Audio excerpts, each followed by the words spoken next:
Good evening, baseball fans. How you doing? Welcome to episode 14 of the 2023 Power Rankings.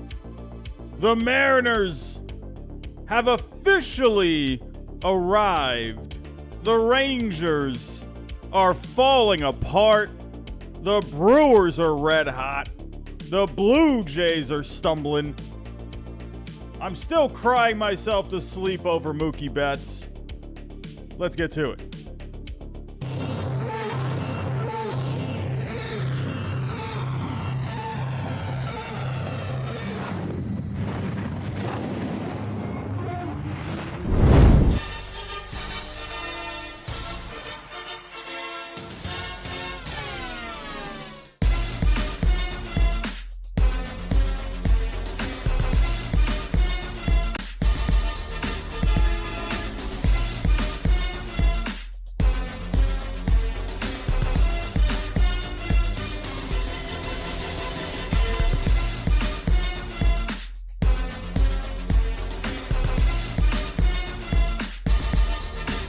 And good evening, baseball fans. How you doing? Hello. Right around 100 of you in the chat to start things off. How's everyone doing? How's your weekend? You all have a good weekend? I had a good weekend.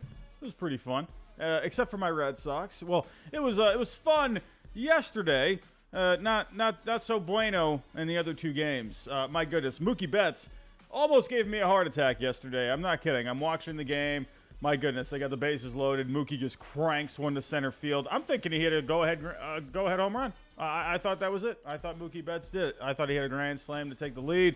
My goodness, my health was not doing very well in that moment. But of course, Mookie doing his thing like he used to do at Fenway Park today. And I'm a sad boy. It's what can you do?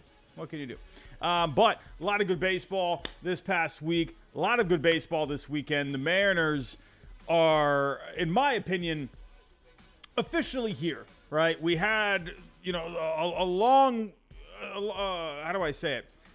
A good series of, I can't talk. What's the word I'm looking for? A good amount of winning for the Mariners since the All-Star break. Lots of winning since then.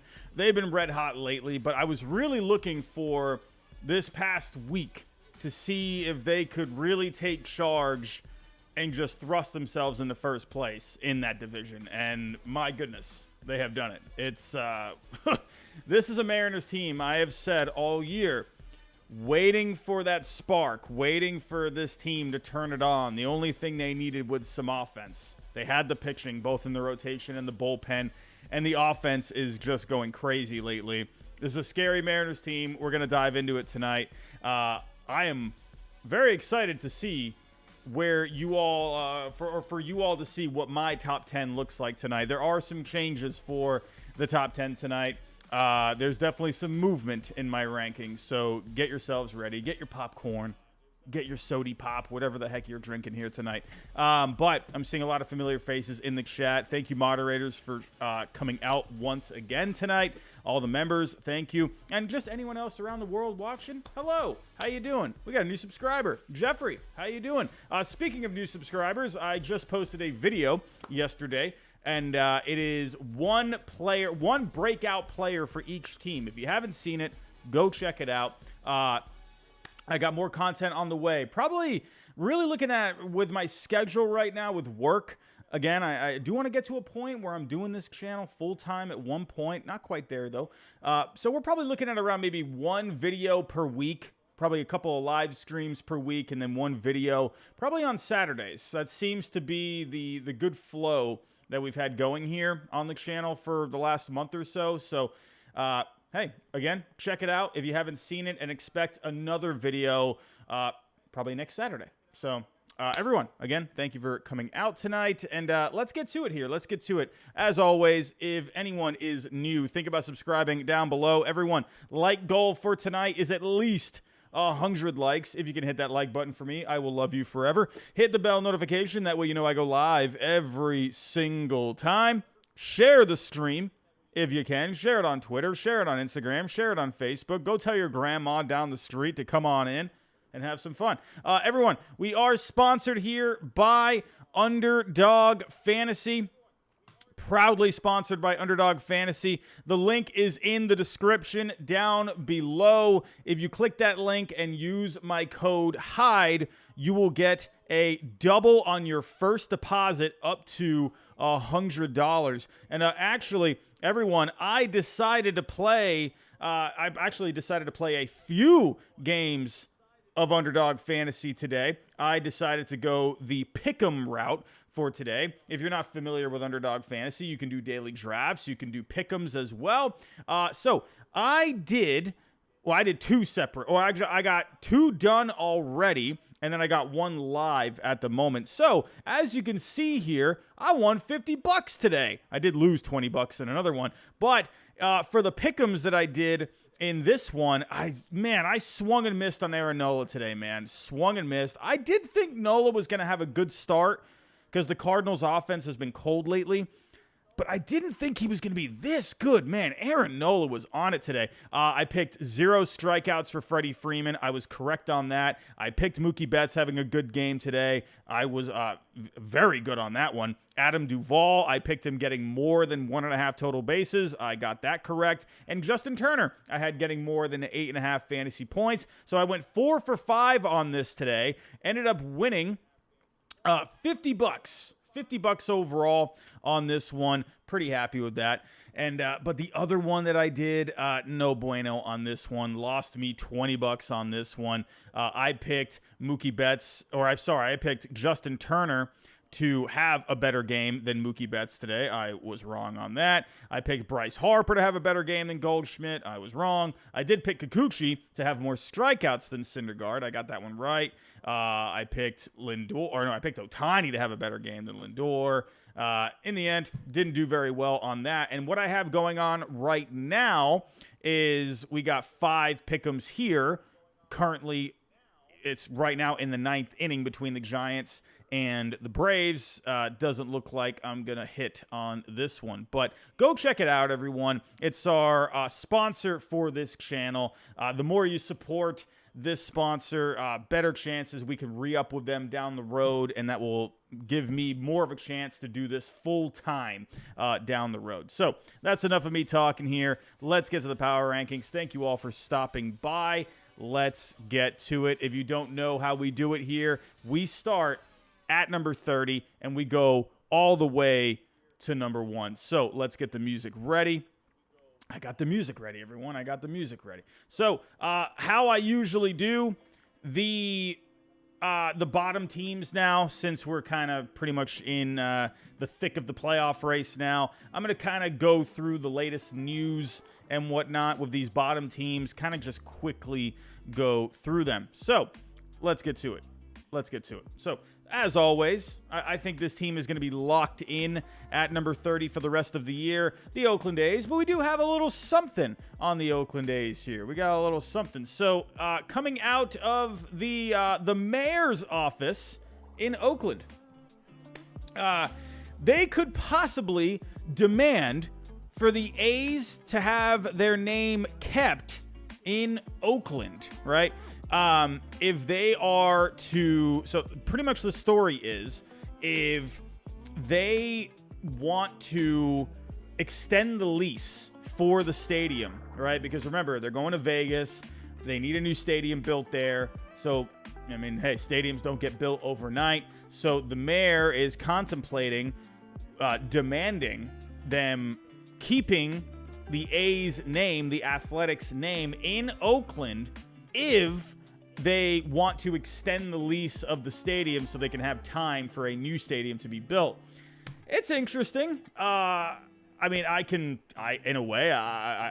support that because, hey, you want to keep the history of the Oakland A's in Oakland. I'm not sure how far they're going to get with that. I'm not sure what the how that works with Major League Baseball. I don't know. I don't know if that's going to fall flat. I don't know. But if they were to change their name, I wonder what they could change it to, right? There's endless possibilities with Vegas. Endless possibilities.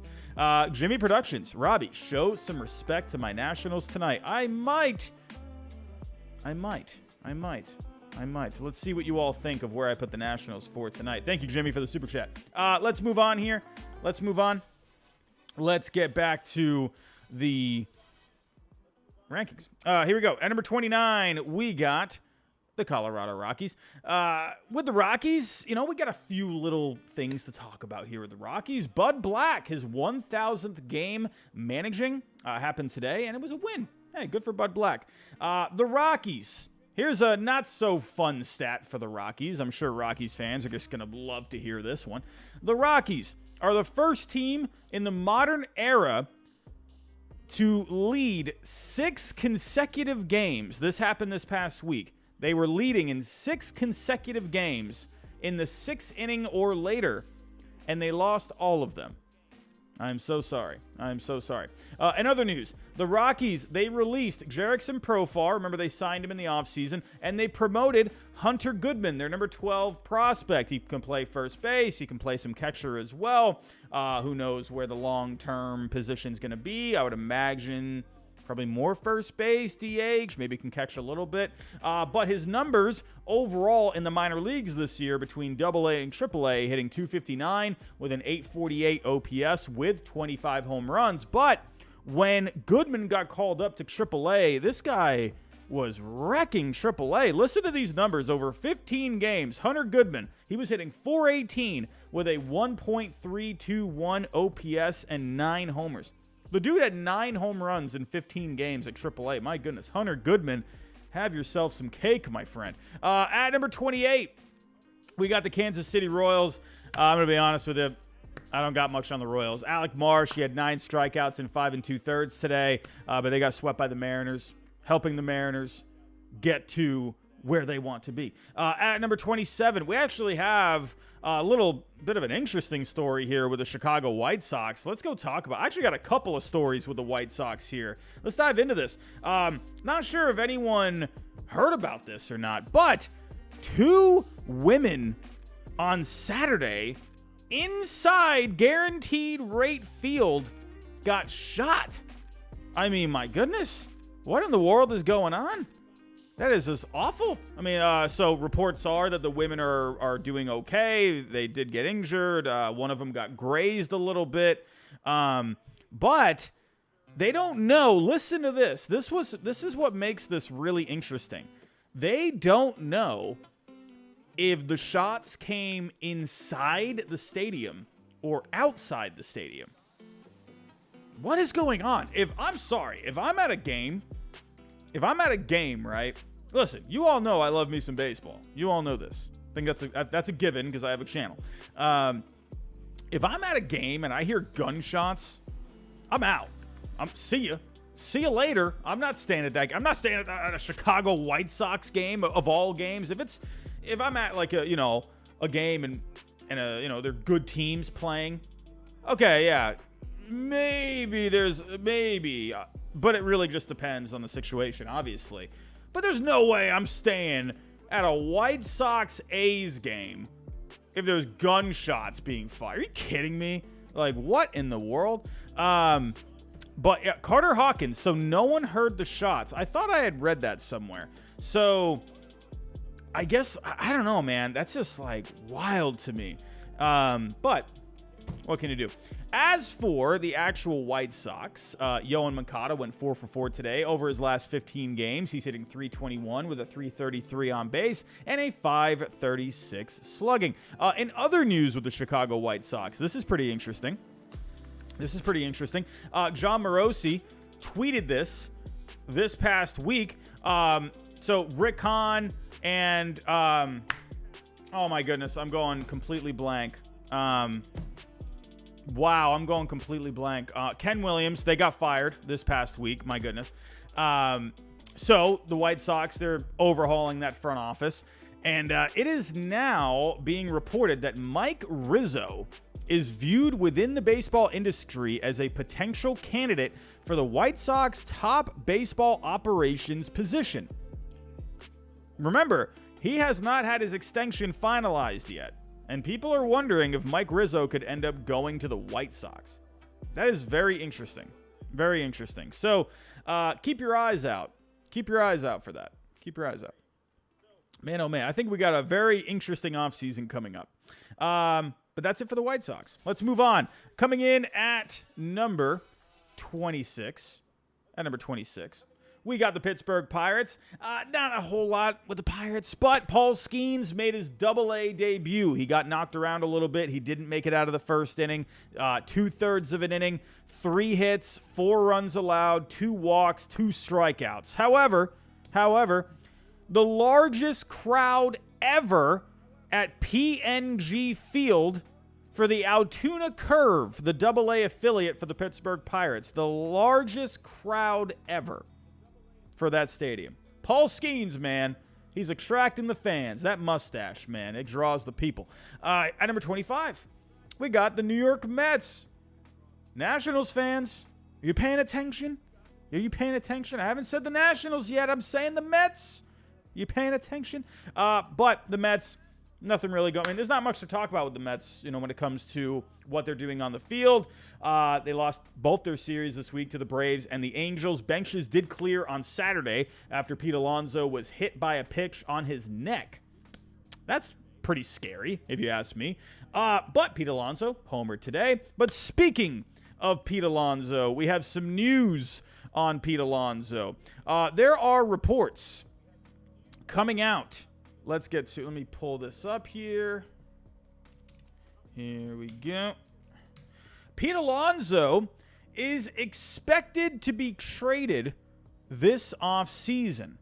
My goodness. Bob Nightingale is reporting it. Let me actually pull this up because I want to pull up the exact tweet.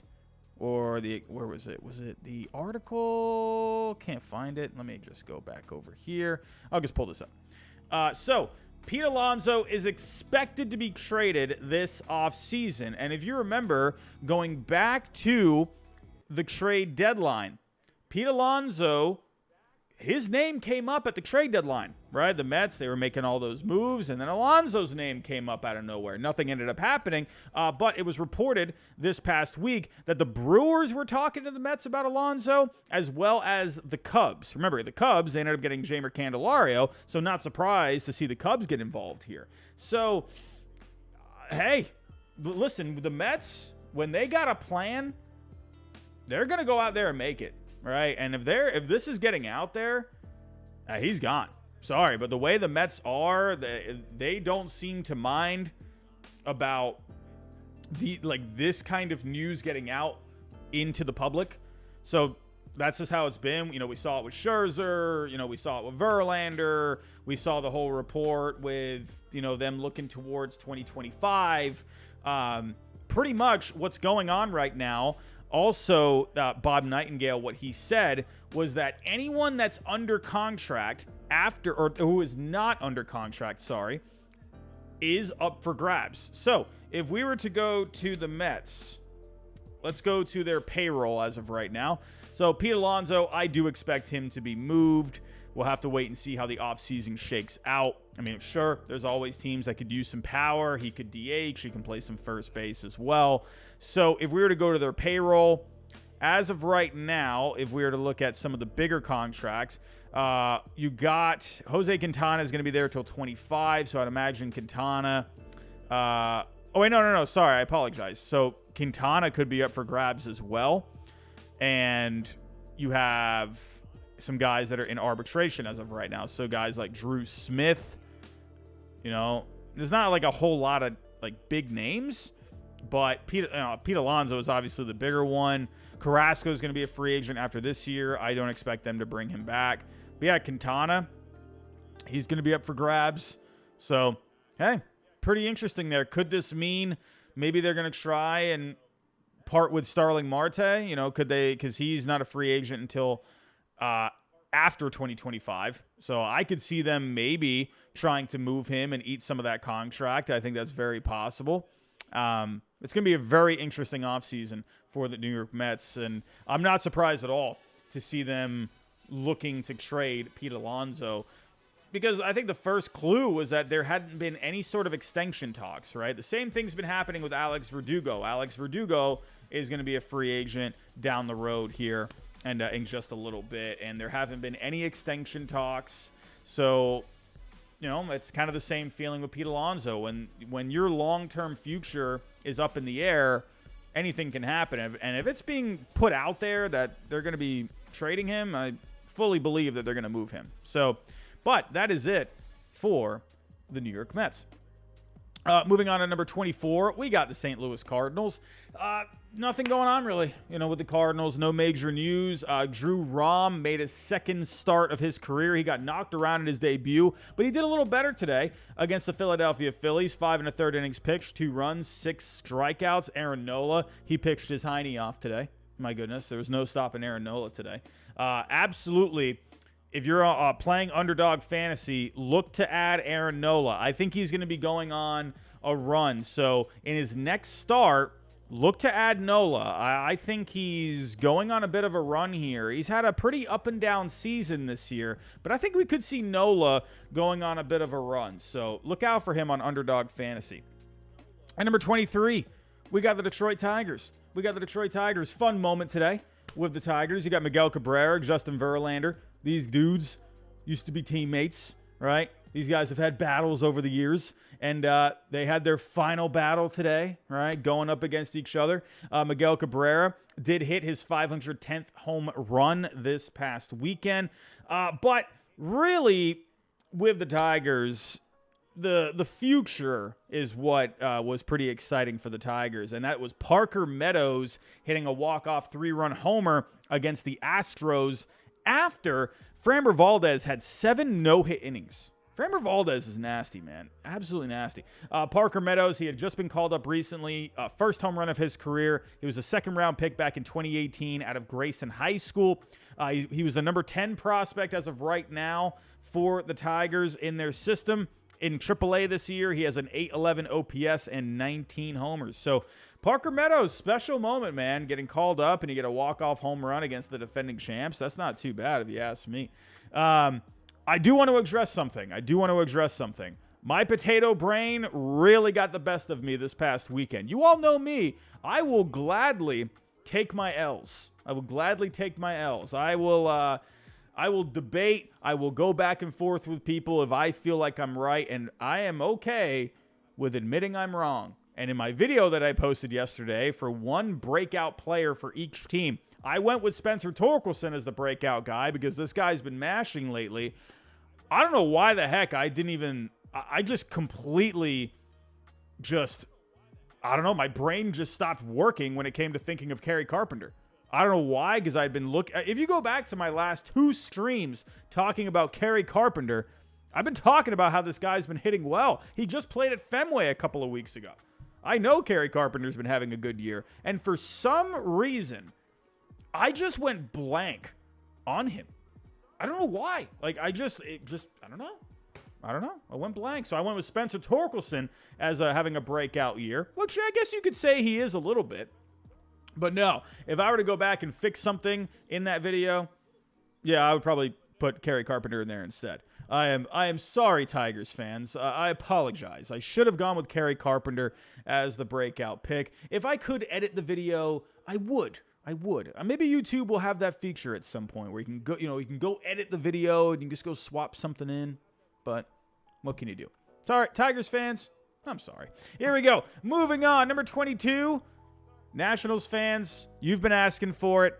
I have bumped them up to number 22. I feel like there's going to be some Nationals fans out here that are going to say this is still too low. Listen, here's the funny thing with the Nationals, right? Because when you look at the numbers with the Nationals, the wins are coming, right? The wins are coming. They are 25-15 since the All-Star break. They're 16-7 in August. They're playing very well lately, but it's so... Oh, Georgia kid, you're right. I got the wrong date. Oh, my goodness. See, potato brain, it's just not working. Let me fix this. How do I fix the date? There we go. Hold on one second. What is today? The 27th? There we go. This is what happens when you work in Monday through Friday. This is why we need to do the channel full time. Got it. There we go. See, it's those little things I miss. We're too busy lately. Back to the Nationals. Thank you, Georgia kid. I appreciate you. So, with the Nationals, they're winning a lot of games lately. But, very odd, because the numbers still don't look great. In August, They are 17th in WRC+. They're only 29th in starting pitching Fangraph WAR, and they're only 21st in relief pitching. It's very odd, right? They're not really putting up great numbers, but they're just winning games, you know? So with the Nationals, when it comes to a couple of players, Keiber Ruiz, he's been going crazy in August. Listen to these numbers with Ruiz in August. Hitting .338, a .410 on base, a .568 slugging, 4 home runs. Keiber Ruiz, he has arrived. Oh, my goodness. Meneses, Thomas, they've been solid. As to the starting pitching, they are getting good starting pitching from Joan Aiden. Sorry if I'm mispronouncing that. 2-0 this month with a 3.74 FIP. Jake Irvin has a 2.35 ERA. Even Patrick Corbin is pitching well this month, a 2.70 ERA, which is crazy because you're getting these guys stepping up, but Mackenzie Gore and Josiah Gray are 0-4 on the month with a 6.00 ERA combined.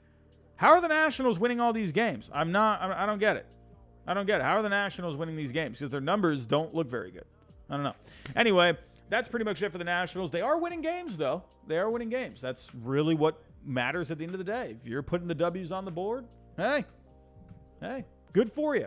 Good for you. We mentioned Mike Rizzo earlier. Let's see what happens with him. Let's see what happens. I think it's interesting that there's no extension for him. He's been connected with the White Sox. I think the White Sox, they're going to be making some moves. They're going to be making some moves here this offseason. At number 21, for the first time this year. Oh, Mac. Oh, my goodness. Mac. Hold on. I'm going to backtrack. Oh, my goodness. I got so distracted by the Nationals' good month. Steven Strasburg. Oh, my goodness. I almost completely missed on that. Thank you so much for... Oh, we got to do this channel full time. My brain is everywhere. Steven Strasburg, it's being reported that he is going to be retiring. I wanted to talk about this on Hot Takes the other night, and I completely forgot. But yeah, this is honestly, I need to talk about this before we move on. Wow, Steven Strasburg. It's crazy, man, because he was so good in that postseason in 2019, the World Series MVP. I still remember when I was a wee little lad, Steven Strasburg coming up. What was it, 2010? 2009? I can't remember. Was it 2010? It was 2010. It was against the Pittsburgh Pirates. Look at that debut that he had against the Pirates. 7 innings, 4 hits, 14 strikeouts. Man, I remember that debut. This guy was so hyped coming up, so hyped when he got drafted. This guy was like the next great pitcher. And unfortunately, just injuries have completely derailed his career. We found out earlier this year that he has been having nerve issues, and there's pretty much no coming back from it. It's crazy. It's sad, honestly. He got a massive contract. To be honest with you, the way he had been pitching, based off of just his numbers alone, based off just the stats, yeah, I think this was a deserved contract. Like, when you look at the years that he was having, and obviously coming off of that 2019 season, his numbers were looking really good. The problem is the injuries were just so all over the place with him. Like, if you go back, he had 2014, he had 34 starts, but then the next few years, he was getting more than 20 starts a season. 2017, he had 28 starts, so that's pretty much fine. But he was pretty inconsistent with how many games he was able to start, and then it just all really caught up to him. I think 2019, I think he just the innings really caught up to him, pitching in the playoffs, pitching in that World Series. He was phenomenal. He was so phenomenal. I will always remember Strasburg, how old was I? I was 20. I was 20 years old, so I'm basically in college at this point. I will always remember that. I always remember how much hype he had. It was an electric debut against the Pirates. I will always remember that. It was so cool. It was so fun to watch. But Strasburg, I wish the best for him. Actually, funny story with Steven Strasburg. He is the only. Actually, no, I take that back because I did run into a player in spring training. This past spring training, I ran into Jose Quintana while I was with Wardy NYM, and I was with Stark Raving Sports and Jim of Ballcap. We ran into Jose Quintana at a breakfast place. But when I was younger, I think I was like 21 or 22, I went to a smoothie shop. I don't know where, it was like a tropical smoothie or a Smoothie King. I don't remember where I went, but I'm just in line and I just look to my right, just looking around, whatever, just waiting to order. And I just see Steven Strasburg just sitting down at a table. I'm like, oh my God, that's Steven Strasburg. So I remember we both left at the same time. And I'm always that guy that holds the door open for people. And I felt someone was behind me and I opened the door. I'm like, oh my God, it's Steven Strasburg. And I like went blank. Cause hey, big baseball fan, Steven Strasburg right here. He'd already been pitching in the major leagues at this point. And I just I sounded so stupid. I remember saying to him, I was like, hey, are you Steven Strasburg? And he's like, yeah, man. How you doing? And I'm like, I'm good, man. Oh, it's awesome. Hey, good luck this season. I just kept it short and sweet. But it was so funny. I ran into Steven Strasburg at a smoothie shop. So anyway, I hope the best for, what he ends up doing after this. He will be forever remembered, one of the most hyped pitchers of all time. In the end, I'm glad he delivered a World Series. Easily one of the best college pitchers of all time. Man, we'll always remember the name Steven Strasburg. We'll always remember that name. So, moving on here. Thank you again for reminding me in the chat. I had that on my notes, and I just completely missed it. Anyway, moving on. Let's get back to number 21.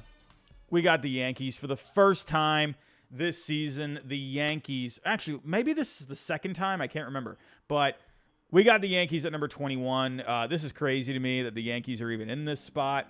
Not a good week. Speaking of the Nationals, honestly, should I put the Nationals ahead of the Yankees? You know what? I think I'm actually going to make that. I'm going to make that switch. Nationals fans, I'm going to help you out here. Here we go. We're going to put the Yankees at number 22, and we're going to put the Nationals at number 21 because the Nationals just won their series with them this week. So here we go.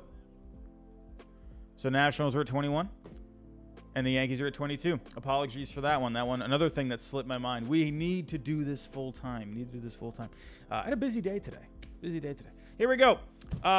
Losing 2 out of 3 to the Rays and the Nationals. Bench is cleared today. Randy Arozarena got hit by a pitch by Albert Abreu. Second time Albert Abreu has hit Randy Arozarena. And, bench is cleared. Tensions were high. Randy Arozarena was saying that's 2 times. Other than that, nothing really too much to talk about the Yankees. Carlos Rodon, he pitched today. 4 2/3 innings, 4 hits, 2 earned, 7 Ks. Carlos Rodon at this point, this guy is just looking to stay healthy and just look towards 2024. Clark Schmidt, for the first time in his career, believe it or not, Clark Schmidt pitched into the 7th inning today. 7th inning. Or not today, yesterday. And that's crazy. I'm like, wow, really? Clark Schmidt, first time going into the 7th inning? That's crazy. But other than that, not much going on with the Yankees. So, everyone, let's get to Tier 2. If you can, hit the like button for me. The like goal is 100 for tonight. I would love 150 if possible. If you can help us get to that, I will love you forever. If you can, share the stream, share the show. Let's get to it. At number 19, at number 20, we got the Cleveland Guardians. Up and down week for the Guardians, but losing 2 out of 3 to the Dodgers, and then they took 2 out of 3 against the Blue Jays. We'll get to the Blue Jays in just a little bit.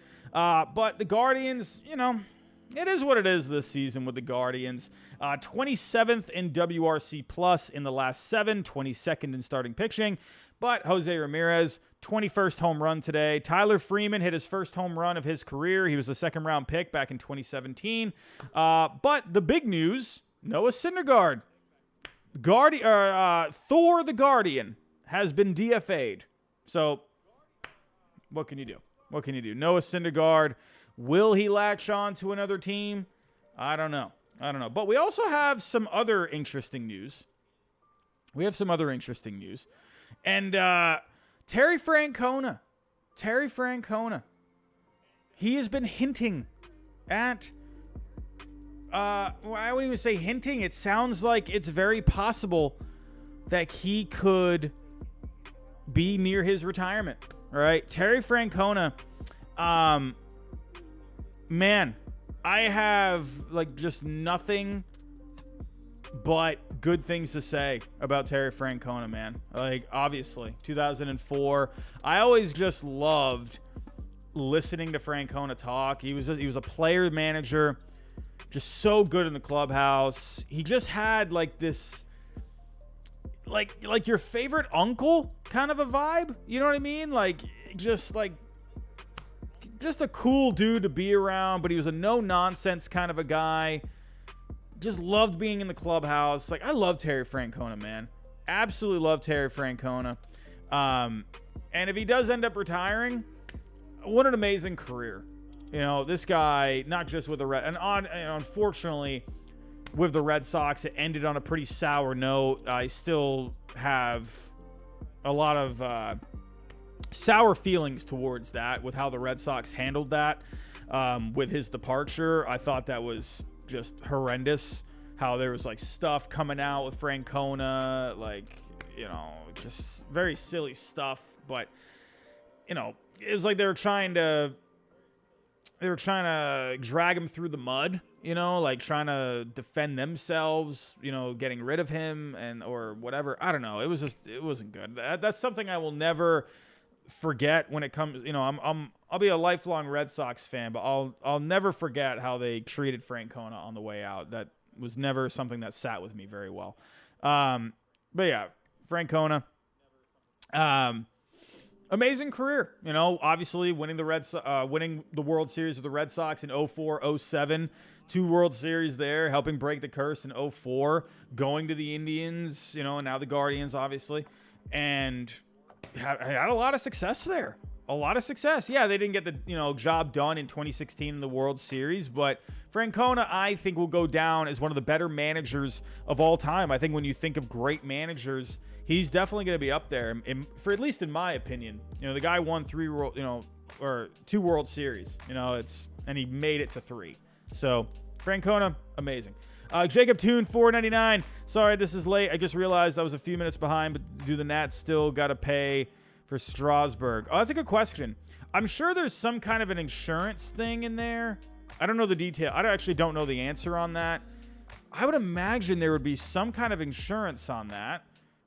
But I think if you sign the contract, he has to get paid his money. So unless there was something in the contract, but usually you see, you know, you gotta pay, right? So, wow, Luis Rodriguez, the Nationals didn't get insurance. They have to pay it all. Wow, was it insured? Oh, wow. Yeah, okay, well, there it is. They will have to pay Strasburg, and I think this is actually a good time. Let's go pull this up here. Thank you, Jacob Toon, for the super chat. Let's go to the Nationals payroll. So Strasburg, $35 million until 2026. So $105 million they got to pay him. That is crazy. $105 million. And he won't even throw a ball. I would imagine Strasburg will still do something within the organization, whether that's like as a pitching coach or like an advisor or something. You know, so I would imagine he's still going to be helping out in some capacity. I would hope. I would think he would want to. I mean, I'm sure this guy is so down in the dumps that he can't get back on the mound. Like, that would kill me, man. If I'm someone like, you know, Strasburg, who is talented as he is, but your body is just not responding. It's crazy, you know?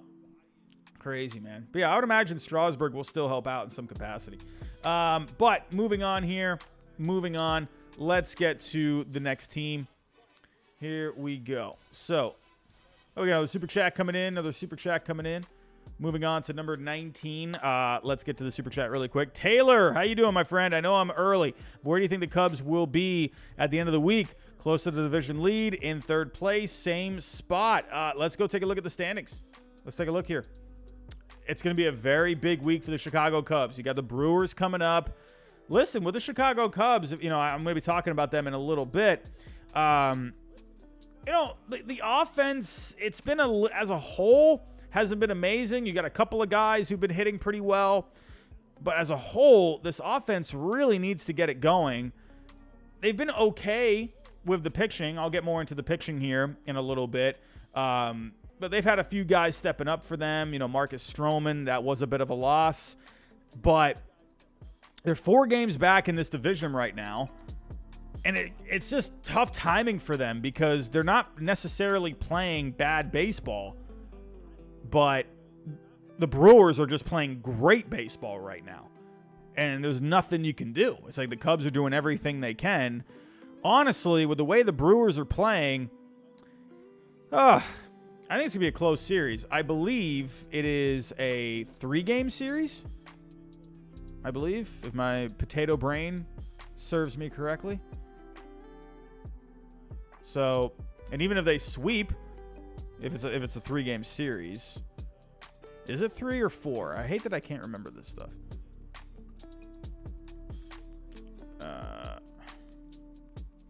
3-game series. So, even if they sweep, they're still a game out. I would imagine the Brewers are going to win at least one.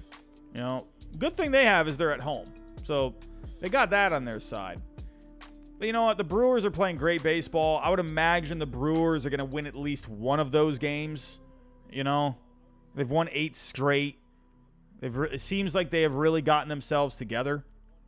So, I think for the Cubs, honestly, I think they're probably going to be 3 back. Maybe, probably right around this same. If you were to ask for my prediction, to be completely honest, I think they're going to be right around this spot. Honestly, 3 games back, 4. I don't see a sweep, honestly. I think the Brewers will win at least one. But I've been wrong a lot. Jacob Toon, also, I find it funny both New York teams are in last. How crazy is that? This is a crazy season. Baseball doesn't exist. He actually did a video on how just this season has been crazy. It's been a very different season. The new rules, it feels like a different game. A ton of storylines going on the field, off the field. It's been a pretty fun season when you really look back on all of it. So, let's get to it. So, Jacob Toon, thank you for that. I can't believe that. The Yankees and the Mets, both in last place. Who would have thought? So, moving on. What do we got? Where are we? Here we go. Number 19. Let's get through these.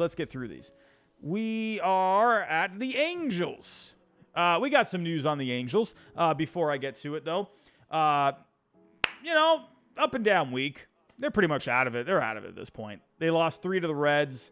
They did win 2 out of 3 against the Mets. But the big news this past week is Ohtani. So let's actually pull that up. Unfortunately for Ohtani and all of the baseball fans across the land, we will not be seeing him pitch anymore this season. Having a UCL tear in his elbow. My goodness, my computer is driving me nuts right now. So, but the news that came out in the last couple of days is that he declined an MRI earlier in the year. So Ohtani, if you remember, he had, come out of a few starts. He had cramping. He was having some blister stuff going on. But there was at one point, he had cramping in his hand and in his middle finger, right? And he ended up coming out of the game, and they offered MRIs after that and at another point as well. But him and his agent, they didn't want to do the MRIs because they didn't think there was really a need to, right? They just thought, it's whatever, it's cramping. I also think there's a bit of like a business side to it too, right? I think it's also just, doesn't want to get an MRI. He's got a big offseason coming up. He's going to be getting paid. I think if he felt like he didn't need to get the MRI, then it's like, why get it? Because he doesn't want that stuff getting put out there.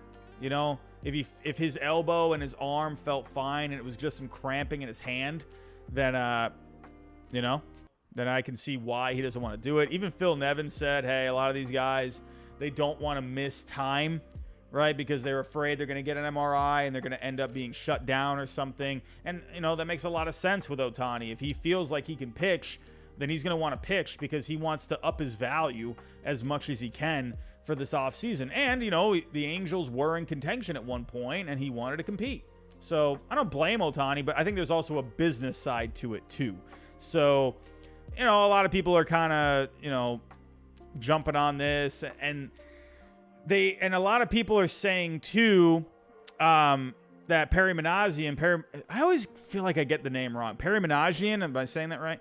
A lot of people are saying that he's throwing Ohtani under the bus, and it's kind of ruining their chances to bring him back. But I can also understand too, because a lot of people were going after him like, hey, why didn't you do an MRI on him? To me, it's like, listen, yeah, if it were me, if I'm Perry Managian and someone's saying, hey, why were there no MRIs, or, what was the story with that? Sorry, I'm also protecting myself too. Yeah, I want Shohei Ohtani back, but I'm also, I'm human too. I'd be like, hey, we did offer the MRIs. We tried. I'm not just gonna, have people come after me, So, I was seeing a lot of people saying that stuff. Like, I saw a couple people posting on Twitter saying, yeah, it's not really a good move to throw Ohtani under the bus. But, I mean, come on. It's like you offered the MRI. You did your job. So it's like, why let people try to discredit you? So, sorry, I would do the same thing. I'd be like, yeah, we offered the MRIs. So, that's just me. But we talked about Ohtani on Hot Takes and, whether or not this is going to affect his contract. Yeah, I think it's going to. And I think already, though, there was already something with the contract, right? I think there were going to be, provisions put in place. I think there were going to be incentives put in place anyway. Even prior to this, because to me, you don't know what really Ohtani is from a value point of view. Yeah, you got the numbers out there, what he's doing on the field, obviously, but you haven't had a player like this. So, but you're also looking at the durability factor. You're looking at a lot of things, right? It's just common sense to look at the long-term future of Ohtani and his long-term health, even prior to this. And now that this has happened, oh yeah, they're definitely gonna, and it's also, we gotta wait and see how is the elbow gonna be? How is everything gonna be? Remember Masahiro Tanaka, he had a partial tear in his UCL and he ended up being able to pitch. So, he never ended up really needing to get any kind of surgery. He kind of just did rehab for a little while. So you got to see how Ohtani ends up responding to this. So that's going to be a big factor as well. I do think there is going to be provisions put in place. I do think there are going to be incentives. I think he ends up getting a contract similar to Aaron Judge, but I think the contract itself is going to be full of incentives, right? If you get to a certain innings mark, you get this salary, right? You get paid this much for it. I think in the end, I think his contract ends up being worth, or it could end up being worth around $500 million, right? I think that's fair to say. If you go look at Aaron Judge, right? Look at the contract that he has. Just got a massive contract this past offseason. So looking at him, so it's a 9-year deal. He's getting paid, what is it, 3... Goodness, my computer right now, it is killing me. I think when I stream, I think my internet likes to be a little slow. But right now, 9 years, 360. I think Ohtani will get more than this. I'm talking about the starting point. I'm not talking about the pitching. He's definitely going to get more than this, I think. If I'm just looking at the bat itself, I think is definitely worth this, right? Because Ohtani's been amazing, and he's, Aaron Judge had an amazing season last year. Ohtani's season this year at the plate is just disgusting. So I definitely think he's going to get, for just his hitting alone, I think he could get, this kind of an AAV, $40 million per year. Then when you factor in the pitching, again, I think that's going to be very incentive-based. My personal opinion, that's my prediction. I could be wrong. I do think, though, he will be able to, he could make up to $500 based on how many innings he ends up pitching. All right. So I think he ends up getting somewhere like $350 to $400, but it could end up being worth anywhere from $500 to $550. That's just my opinion. So anyway, moving on. Let's get back to it here. At number 18, oh man. Hey, I gave this team a chance. I gave him a chance. It's over. The Padres. I was holding out hope. That the Padres could put this together. In the end, it's just not there. It's not there for the Padres. The numbers still look pretty good. In a lot of ways, the Padres, good starting pitching. The bullpen's been better lately. But the offense is too up and down. The bullpen also is up and down despite pitching well lately. It's just not there for the Padres. And I thought, could there be a run left? To me, I'm a numbers person. And when I'm seeing good numbers, you just simply look at the run differential, right? You saw that with the Mariners, right? The Mariners, good numbers. They just hadn't put the wins together, and then they finally got it together, and they went on a run. But for the Padres, it's just not there. It's not there. They did win 2 out of 3 against the Marlins, but then they got swept by the Brewers. They're now 8 games back in the NL wild card. They're done. 26 in WRC+, 16th in starting pitching, Fangraph WAR over the last 7. The Padres, it's just not happening. Seth Lugo's pitching well. Waka had been pitching well until today. Gave up 4 runs in 5 1/3. So, it's just not there. It's just not there. Jacob Toon, $4.99. Ohtani's contract should be purely as a hitter, in my opinion. Then they should add a crap ton of incentives for pitching. That's the safest way to do it. And Jacob, I agree. I think that's the common sense approach. I think because you don't know what he's going to be as an arm. You know what he is as a hitter. So, yeah, clearly, I think he's worth Aaron Judge money. Clearly. But, again, if he gives you the innings, that's when I think he should get paid, right? So, I agree with you, Jacob. That's a good take. Number 17, we got the Marlins. Not really much for the Marlins lately. The offense is horrendous lately. 28th in WRC+ over the last 7 games. They lost both their series this week to the Padres as well as to the Nationals. They are still in the wild card hunt, 3 games back. But like I said, the offense has been abysmal. Jorge Soler did hit the go-ahead home run today for the Marlins. That was the eventual game winner. That was his 35th home run of the season. Starting pitching has been pretty decent. 12th in Fangraph WAR over the last 7 games. Uri Perez versus the Nationals. This past weekend, 6 innings pitched, 3 hits, 1 unearned run, 7 strikeouts. So Uri Perez, I think, would be a good add on Underdog Fantasy. Click the link in the description down below. You get a double on your first deposit. But I think that would be a good add. I think Uri Perez is a good bet when it comes to his matchups moving forward. I love me some Uri Perez. At number 16, we got the Reds, right? They swept the Angels, but they lost 3 out of 4 to the Arizona Diamondbacks. So it's again, when you're looking at the numbers, the Reds, it just doesn't look great. They're only 20th in WRC+ and 25th in starting pitching Fangraph WAR over the last 7 games. Matt McClain, he's got a .533 slugging and 3 homers over the last 7 games. Martini, since his call-up, a 1.244 OPS, 2 home runs against the Diamondbacks a couple of days ago. He has 6 RBIs since getting called up. Spencer Steer, he's been solid. Brandon Williamson, he's been pitching pretty well lately. 6 innings, no runs against the Diamondbacks.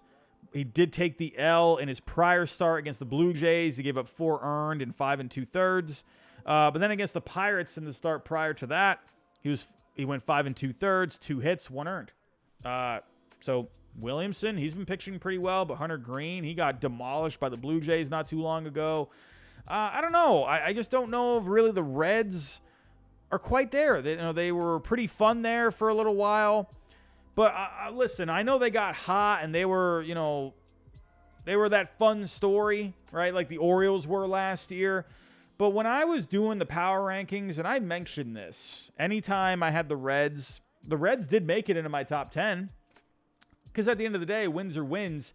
But the long-term outlook for the Reds didn't look great because the offense didn't rank very well. The starting pitching had some flaws there.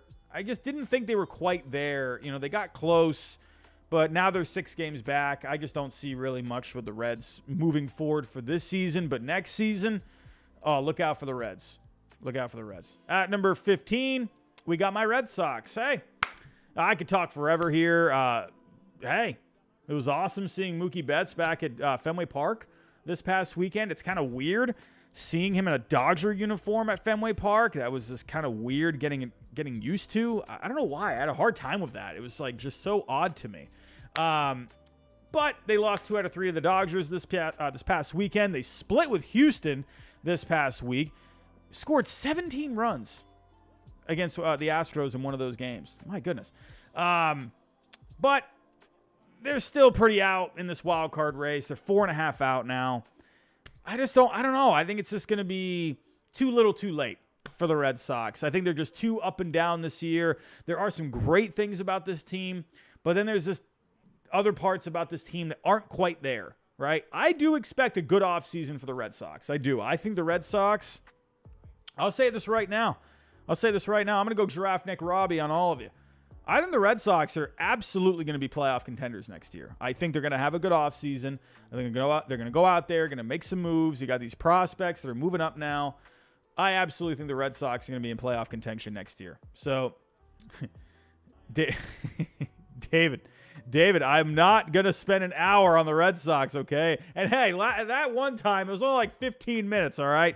It was only 15 minutes. All right, I know it felt like an hour. But as for the numbers, Adam Duvall, he's going crazy lately, hitting .483 over his last 7 games with 5 home runs. Absolutely add Adam Duvall on Underdog Fantasy. Absolutely do it. Absolutely. David, I love you too, man. It's funny because when I was talking about the Red Sox a couple of weeks ago, I didn't even know I talked that long. That's just me with the Red Sox, man. I didn't even know I even talked that long. I went back to the stream after, and I'm like, wow, that really went like almost 20 minutes. Man, got to start a separate Red Sox channel. But yes, absolutely add Duvall on Underdog. Verdugo and Turner, they would be good plays on Underdog Fantasy too. They each got a 200 WRC plus in the last 7 games. Devers, Cassis, they've been solid. Trevor Story, first home run of the season against the Dodgers. Wilyer Abreu, since getting called up, hitting .353 with an OPS over 1,000. Brian Bayo pitched well against the Astros. James Paxton's been getting hit around lately. But I think that's pretty much it for the Red Sox. Unless they go on a crazy run, I don't know. At number 14, we got the Diamondbacks. They're playing great baseball lately. Winning 2 against the Rangers, 3 out of 4 against the Reds. 17th in WRC plus in the last 7. Corbin Carroll, Ketel Marte, Perdomo, they've been hot lately. 4th in starting pitching, Fangraph War. Gallen and Kelly have been pitching awesome lately. Zach Gallen in his last 3 starts, 18 1/3 innings pitched, 2 earned, 22 Ks. Gallen's awesome lately. Merrill Kelly's been really good too. 18 1/3, 5 earned, 24 Ks over his last 3 starts. And actually, against the Reds this weekend, he was phenomenal. 7 innings, 1 hit, 0 earned, 12 strikeouts. Merrill Kelly, have yourself a day. My goodness. But the Diamondbacks, they move up a couple of spots from last week. I want to see another week. Hey, Diamondbacks fans, don't you get on to me. I see you in the chat. Don't you get on to me. You know I'm a big fan of the Diamondbacks. You know I am. Don't you do this. I've been pulling for the Diamondbacks for the last 2 years. So I'm moving them up a little bit from last week. I want to see more winning baseball. They hit a rough stretch there over a couple of weeks, few weeks back. Man. But now they're looking really good. Let's see. Next week, good week. We could even see a top 10 appearance for a top 10 reappearance for the Arizona Diamondbacks. So, at number 13, I got the Twins. I got the Twins at 13. Winning 3 out of 4 against the Rangers this weekend. Great weekend for them. They did lose both their games to the Brewers. Fourth in WRC plus over the last 7 games. Kepler, Lewis, Jeffers, Taylor, all producing. Taylor, he's got 3 homers in the last 7. Lewis has 2 home runs in the last 7. So they're getting some good offense lately from the Twins. Good pitching over the last 7 games, a 3.24 ERA. Sonny Gray, Joe Ryan, they've been pitching well. I'm telling you, man, I think the Twins, I know we all like to think of the Twins as that one team that can't win in the playoffs, but with the starting pitching they have, I think the Twins are pretty scary if they when they get to the playoffs. That's some good starting pitching that they have. It's just a matter of, will that team, they're benefiting from a bad division, right? It's just a matter of, can they get everything firing at the playoffs, right? Offense is good lately. Bullpen's been a little up and down. But if everything is clicking for the Twins, I really do think the Twins could be dangerous in that postseason. So, I see you in the chat. No way the Twins are ahead of the Diamondbacks. I think, honestly, the Diamondbacks, they played some rough baseball there not too long ago, and they're climbing back up in these power rankings. Remember, the Diamondbacks, I had them as low as, I believe, 18 or 19, and they've been steadily climbing back up. Again, I need to see another week from the Diamondbacks. So, moving on. We got the Giants. And also, and I want to remind everyone about this, right? I see a lot of you saying, no way, this team is ahead of this team. I go week to week, right? I'm looking at where I had my team, or where I had a team in my spots last week, and then I go from there, right? Sure, maybe this past week, the Diamondbacks looked better than the Twins, looked better than the Giants, but I'm also looking at where they were last week, right? It's a slow progression, right? Because winning baseball, hey, you need to show it over a long period of time. Diamondbacks are playing good baseball lately, but remember, they were pretty bad not too long ago. They were rough, right? They were rough at one point. I think they had dropped 8, 9 straight at one point. Or at least they were 1-9 at one point in their last 10. I don't remember exactly, but moving on here. The Giants, not great lately. I'm giving the Giants one more week here to get this sorted out. Not a great week for the San Francisco Giants. Not a good week. Fully aware that the Giants are not playing very well. I'm going to keep them here at 12 because I'm going to give them another chance to really get themselves back on track. Not a good week against the Phillies and the Braves. The offense is doing a little better. 15th in WRC plus over the last 7. Remember, they were like a bottom 5 offense for a couple of weeks there. Wilmer Flores is red hot. That dude is awesome. He is having a great season. Over his last 7 games, hitting .296, a .387 on base, a .630 slugging, 3 homers, 7 RBIs. Problem with the Giants is starting pitching is so bad lately. Starting pitching is not good. So, one more week for the Giants, but I'm knocking them down if they have another subpar week, right? So, we could see a big shakeup here in this tier if the Giants don't have a good week and the Diamondbacks keep playing some good baseball. I would love to put the Diamondbacks back in my top 10, but I'm just gonna hold off one more week. At number 11, we got the Cubs. Jordan Wicks making his major league debut and a bit of a historic debut. Let's go to this, actually. So Jordan Wicks, he got called up, went up against the Pirates this weekend. 5 innings, 9 Ks, 1 earned. He was the first Cubs pitcher in the expansion era to strike out 5 batters in a row, right, as a guy in his first start, right? Then he also made this history, too. First pitcher since Luis Tiant in 1974 to allow the first 3 batters to reach base in the game, but then he didn't allow another runner. Just saying. That's pretty good. Jordan Wicks, I've always been a good fan of Jordan Wicks. When he got drafted a couple years ago, he was a guy to me, it was a high floor kind of a guy. Maybe not as high of a ceiling as some of these other guys that were getting drafted, but I like me a high floor guy. I like those guys, right? Hey, middle of the rotation guy. Who knows? Maybe he could even kick it into another gear. But I like Jordan Wicks a lot. As for the rest of the starters, Hendricks, Steele, they've been pitching pretty well in the absence of Marcus Stroman. So let's see if the Cubs, they can keep it together without Stroman. But hey, Jordan Wicks, good debut for him. The offense, though, they need to get it together. 23rd in WRC plus over the last 7. However, Seiya Suzuki has been red hot lately. In the last 7 games, he's hitting .444 with a .516 on base and .815 slugging.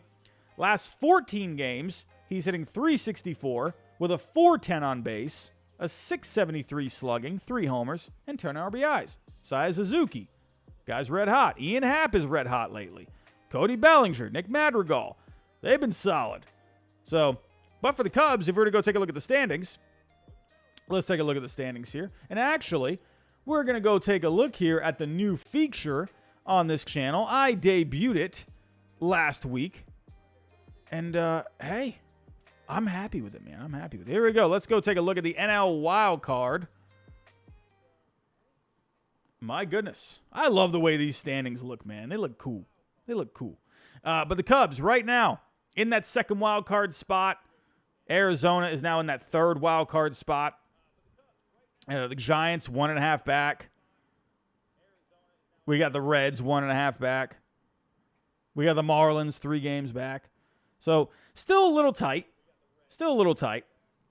But with the Cubs, I think if Jordan Wicks can provide that stability, the Cubs are going to be fine. Right? Losing Stroman, that was tough.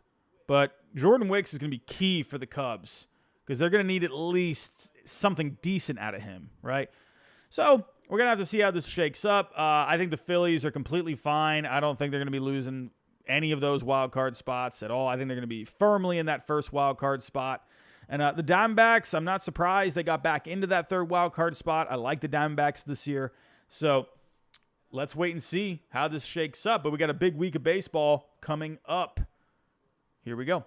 Let's get to the top 10. Let's get to the top 10. Everyone, if you can, smash the crap out of that like button for me. I will love you forever. Subscribe if you are new. Hit the bell notification. That way you know I go live every single time. Share the show. Let's get to it. To the top 10 we go. We got a couple of teams here that are not playing very good. Not playing very good. I actually thought about taking these 2 out of my top 10, but as I always say, I'm going to give them another week. I like to let it simmer. I like to let it marinate, and then we'll go back to it next week. But at number 10, I got the Blue Jays. They drop a couple of spots from last week, and hey, they're in danger here. They're in danger. 2 out of 3 to the Orioles that they lost, as well as 2 out of 3 to the Guardians this past weekend. Crazy game today with the Guardians. There were 3 lead changes. Cleveland ended up breaking it open in extra innings there to win it. But for the Blue Jays, for the Blue Jays, not great lately. Let's actually go take a look here at the American League wild card. So here we go. American League. What is going on? There we go. All right, so right now, Toronto is on the outside looking in. 2.5 out. This is a tough spot. Tough spot. But they do got some games left against these teams, right? So Toronto's not done by any means.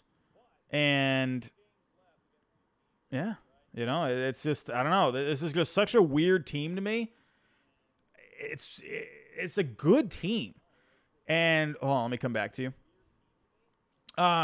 It's a good team, but I don't know what it is with this Blue Jays team. They just don't want to be great. They're good.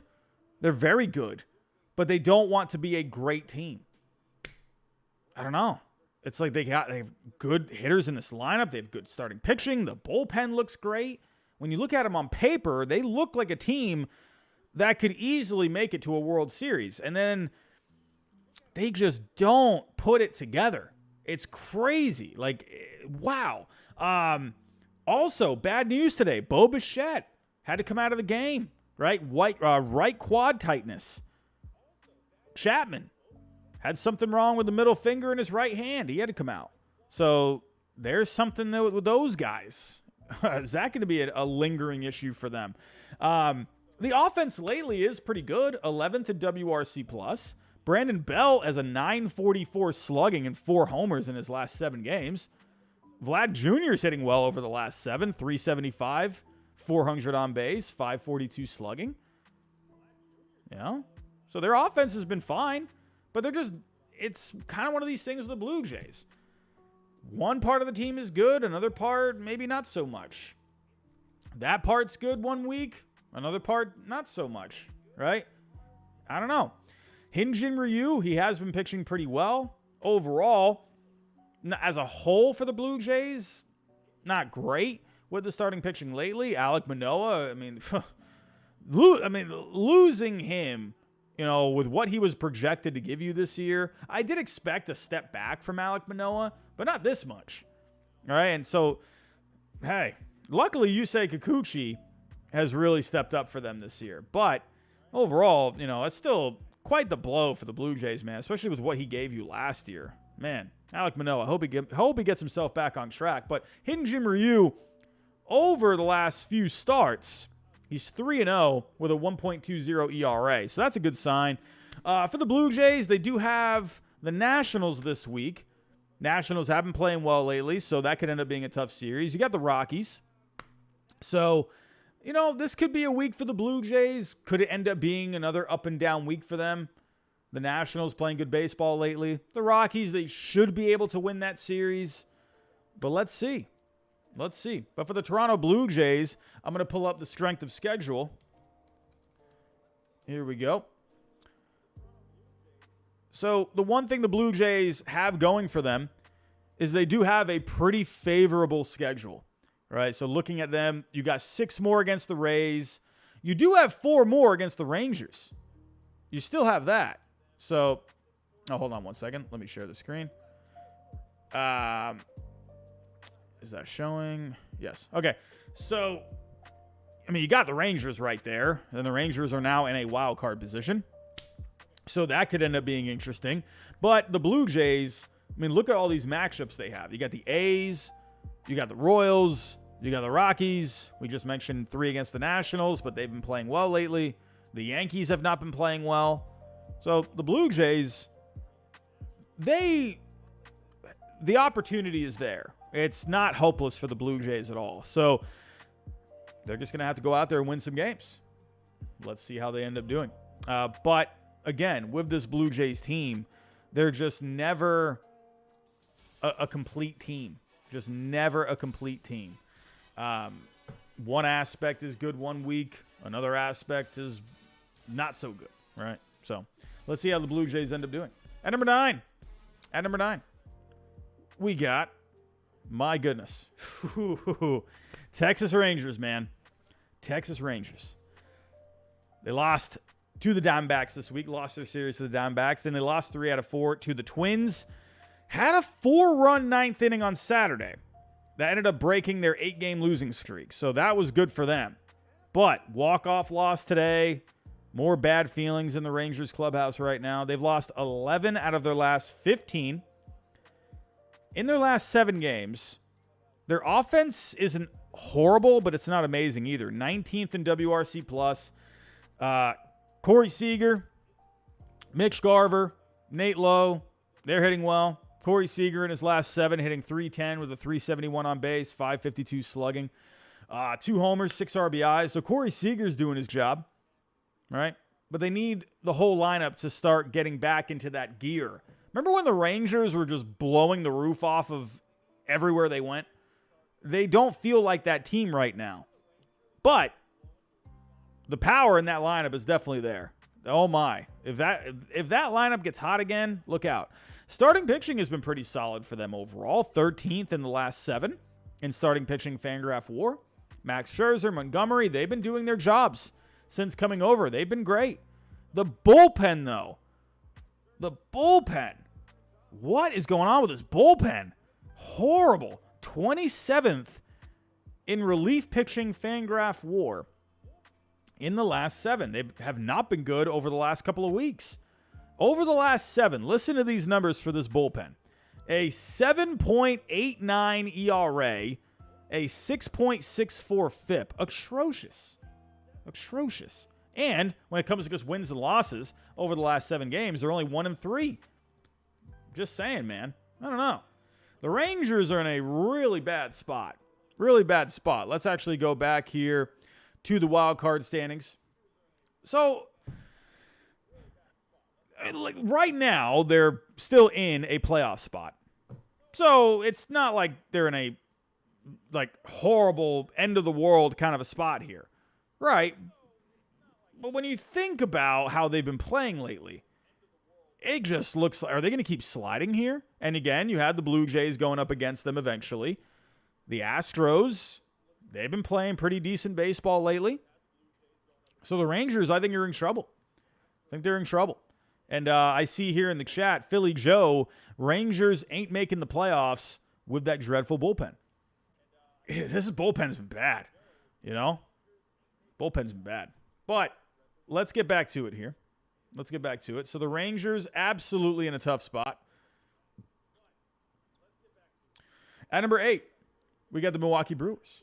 And the Brewers, listen, I have said my piece about the Brewers this year. When it came to the rankings, when it came to their offense, when it came to the starting pitching as a whole, bullpen as a whole, they didn't rank really well in anything except for defense. Good defensive team, good fundamental team. However, they're really starting to improve on their numbers here, right?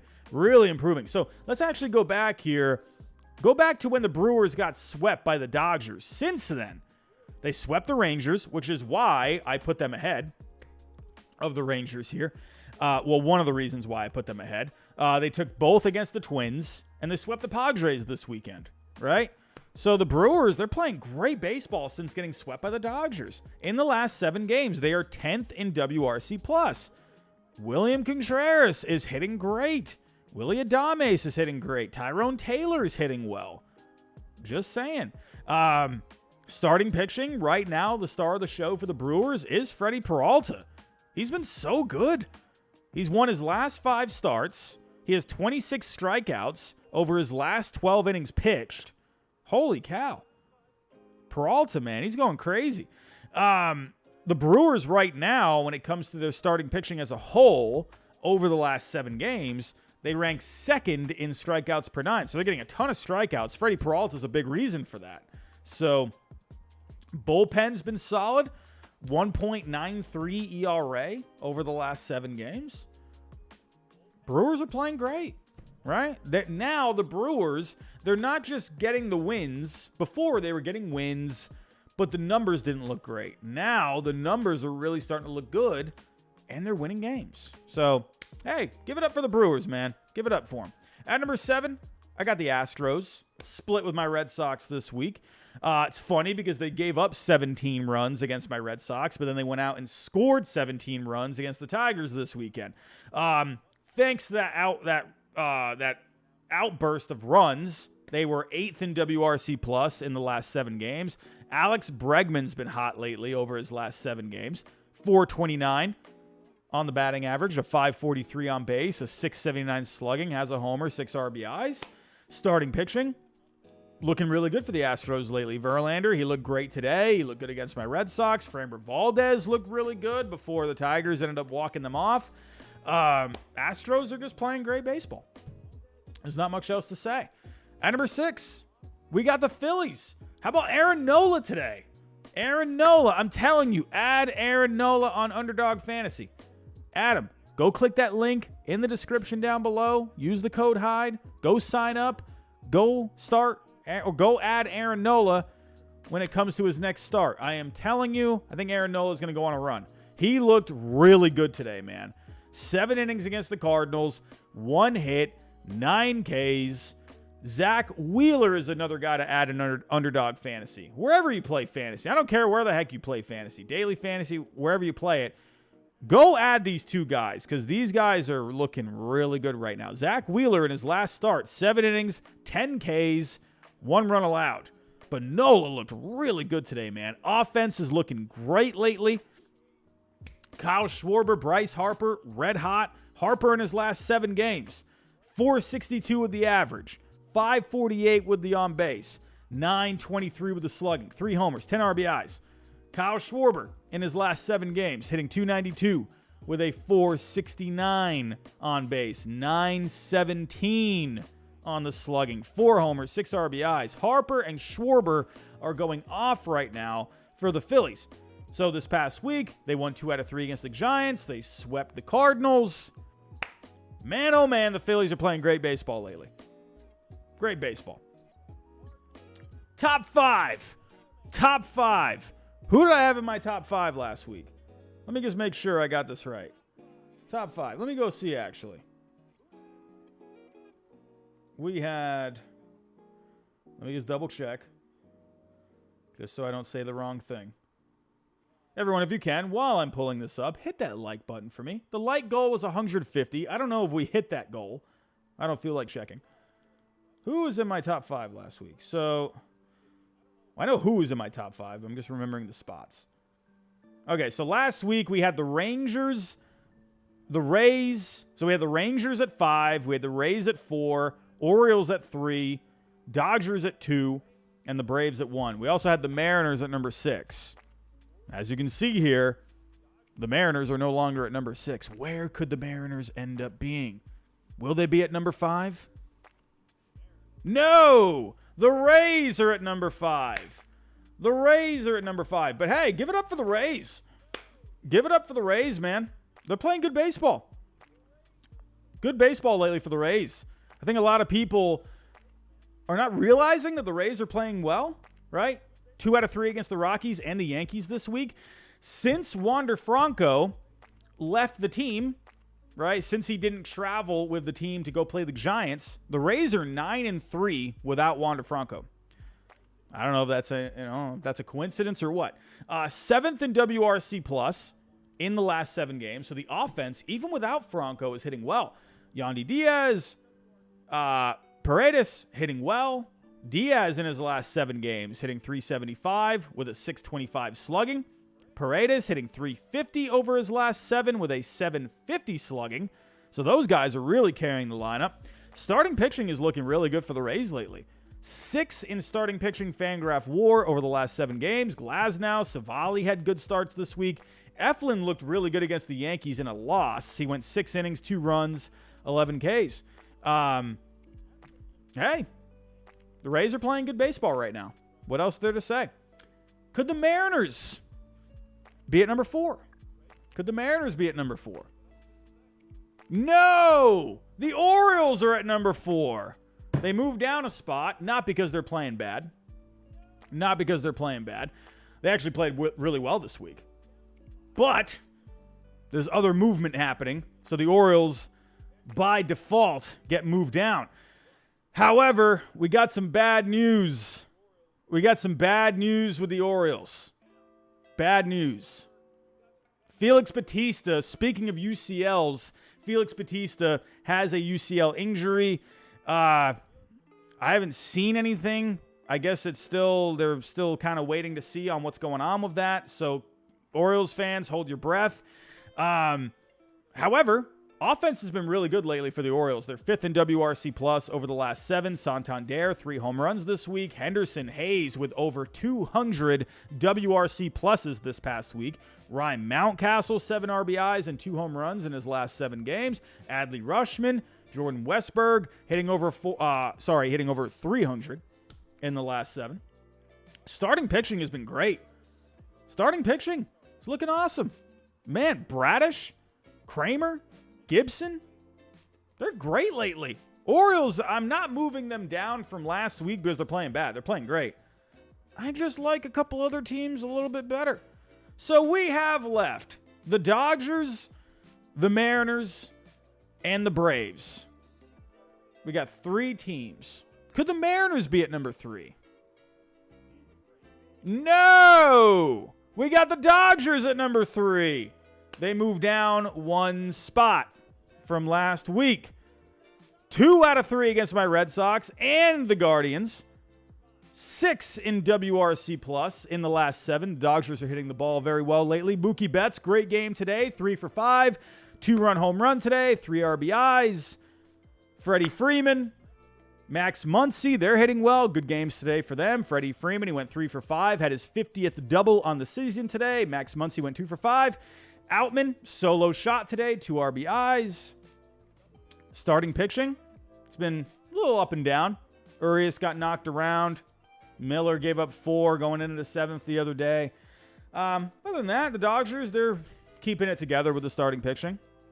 Relief pitching is picking up the slack, though. 3.32 ERA and a 3.41 FIP over the last 7 games. I like the Dodgers. I like the Dodgers. We got 2 more teams. 2 more teams. We got the Mariners and we got the Braves.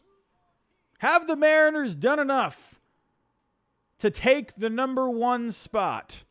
Or are the Braves still just too good? Or are the Braves still just too good? At number 2, drum roll, I have the Mariners. I got the Mariners at number 2. I am not ready to give them the number 1 spot. But the Mariners, listen, man, I have been saying this about the Mariners for a long time. This is a good team. You have amazing starting pitching. Squidward's house, I'm so sorry. Anytime I see Squidward anywhere, it makes me laugh. I love Squidward. Handsome Squidward. Are you handsome Squidward? I like handsome Squidward.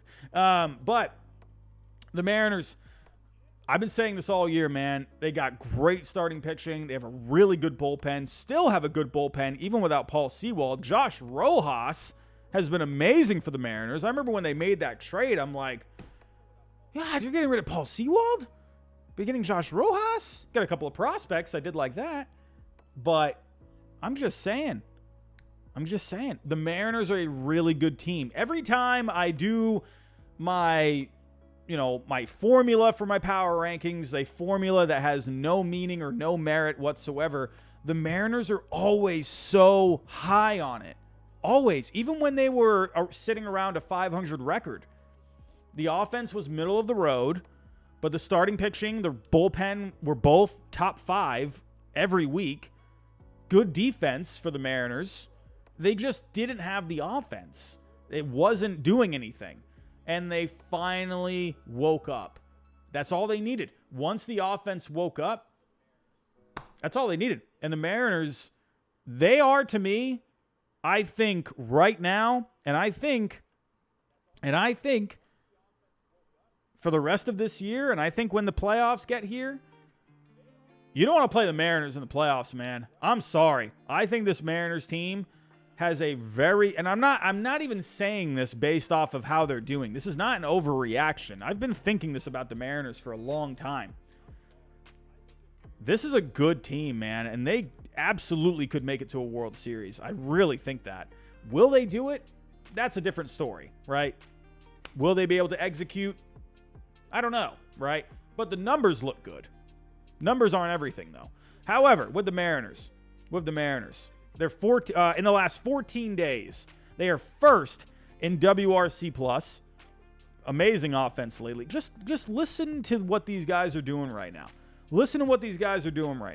Cal Riley, Josh Rojas, Eugenio Suarez, over the last couple of weeks, each have over a 200 WRC plus. Julio Rodriguez is just going crazy bananas lately. Crawford, Hernandez, Canzoni, each hitting over 300 in the last 7 games. Starting pitching continues to be dominant. Luis Castillo looked amazing today against the Royals and the White Sox. Gilbert, Kirby continue to be solid. Bullpen, 3 wins in the last 7 games. What else is there to say? I don't know what else there is to say.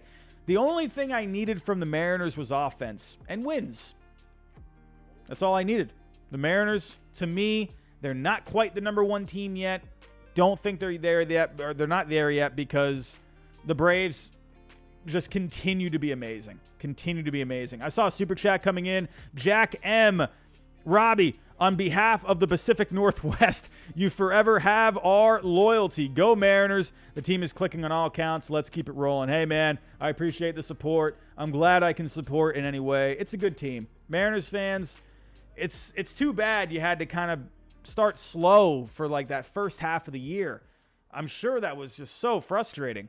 A lot of people thought when you traded Seawald, a lot of people thought the Mariners were punting on the season, right? They were like, oh, well, you know, we'll get a couple of prospects out of this. You know, we'll get Rojas. All right. A lot of people did not like that trade. And a lot of people thought the Mariners were basically just done. But no, man. So here we go. As for the Braves, thank you for the super chat. I greatly appreciate that. Greatly appreciate it. Did we have another one? No, we didn't. Number 1, the Braves. What else is there to say? The Braves are amazing. They won 2 out of 3 against the Mets and the Giants. Offense has been solid lately. Marcell Ozuna, so hot in his last 7 games. Oh, my goodness. Hitting .520 over his last 7 games with a .570 slugging. Sorry, a .570 on base and a 1.080 slugging. Marcell Ozuna is red hot. Starting pitching has been so good lately. Strider, Morton, Elder, Fried, they all earned wins this past week.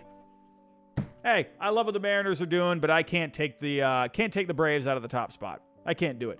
If the Braves had a bad week, I still probably wouldn't have taken the Braves out of the top spot, but they would have been in danger of losing it. So right now, the Braves, they're just too good.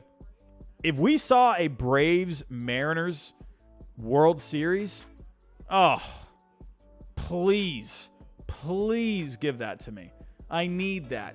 I need that in my loins. Please. I would absolutely love that World Series. That'd be amazing. I would love Mariners-Dodgers. Can we have a Mariners-Orioles ALCS? Oh, that'd be so good. Oh, so many good matchups.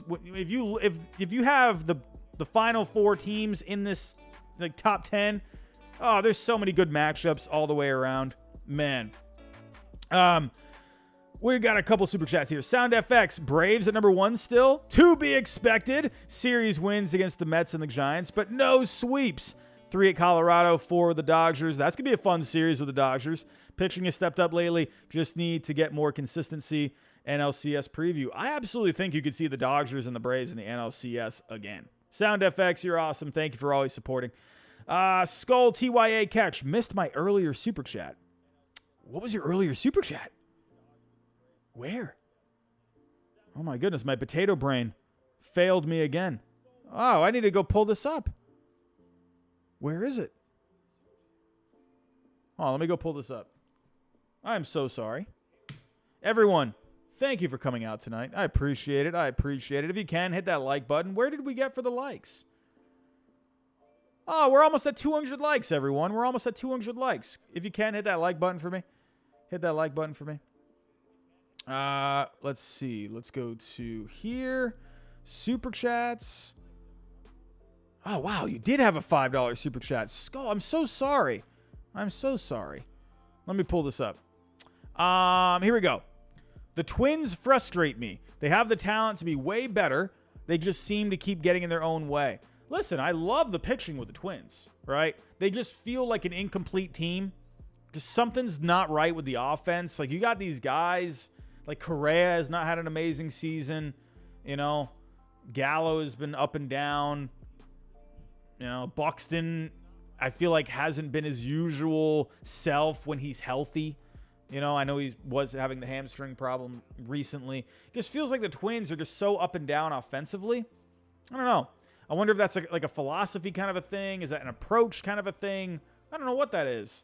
But I see what you're saying. But at least the Twins, you know, in the playoffs, you got pitching, right? If you got starting pitching, you got a chance. You got a chance. But everyone, here are my power rankings. I usually don't like to jump the gun too much when it comes to the power rankings unless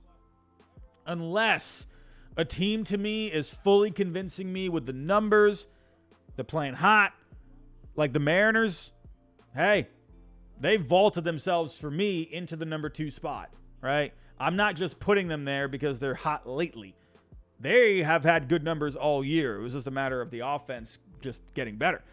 Friendly neighborhood Gentile, how you doing? $1.99. Love the channel, bro. Always keep it real. Go M's. I love you. Thank you for stopping by. Thank you for the support. I appreciate it. Adam Bailey, I knew I was going to see that comment. Jumping the gun on Seattle. I don't think I am. I honestly really believe I'm not jumping the gun because I'm afraid of jumping the gun. I'm the guy, when it comes to power rankings, I don't like to jump the gun. I don't think I'm jumping the gun here. I hope I'm not. I could be wrong. I don't know. Maybe I am jumping the gun. At least right now, I don't feel like I am. We'll see next week. Could you imagine the Mariners just lose like 5 straight games? Oh, my God. Please. No, I don't think they will. They're looking really good. Rico, $2. Jays need hitting from who? They need offense.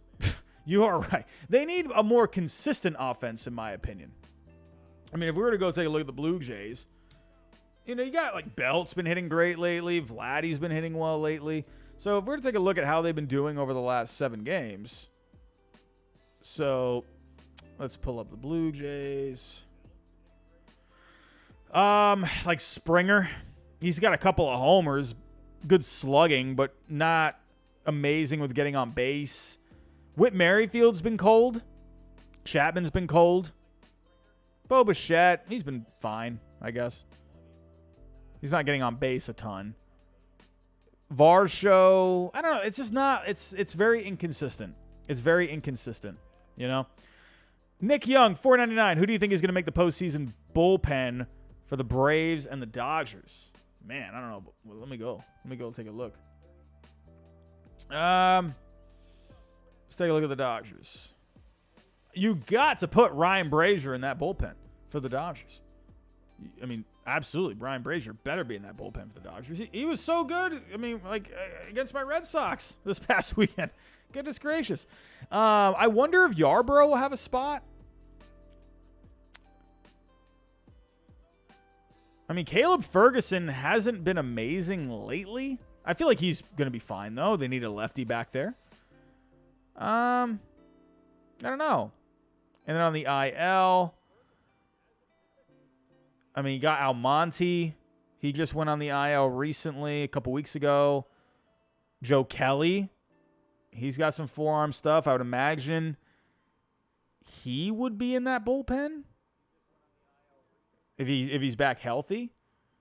So, it's going to be interesting. Walker Buehler. Could they put him in the bullpen? Is he going to be coming back here soon? It's been 1 year since he got his surgery. Is there any news on Walker Buehler?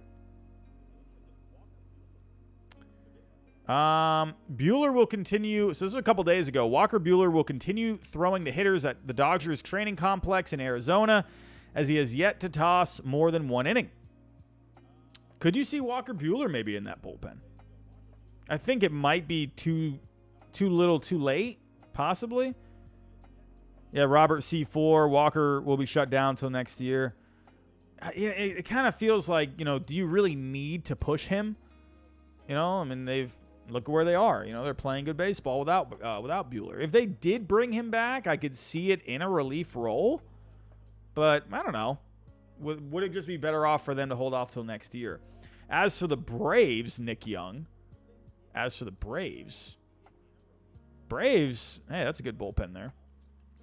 If we're looking at the Braves.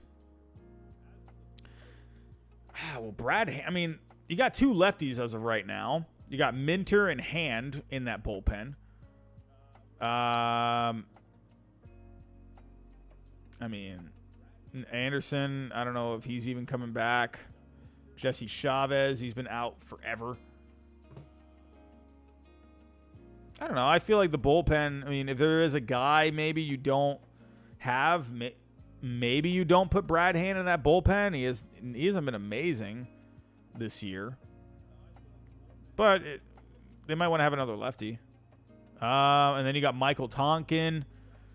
And then I would imagine McHugh, because he's been there for a couple of years, I would imagine maybe Tonkin or him won't be in there. So, I don't know. It's always interesting to see how the rosters shake up for the postseason. So, yeah, we'll have to wait and see. Either way, I think the Braves and the Dodgers are going to be in good shape.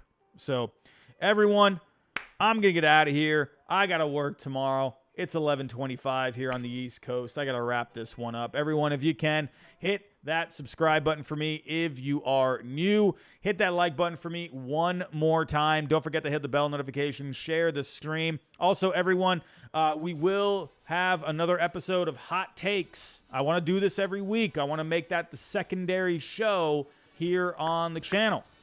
So don't forget about the hot takes and think of some juicy hot takes. I will post something on the community tab on the channel for this week. So start thinking of your hot takes. I also am on Twitter. Go follow me on Twitter. I like to post the discussion on Twitter as well, or the thread, so you can post your hot takes there as well.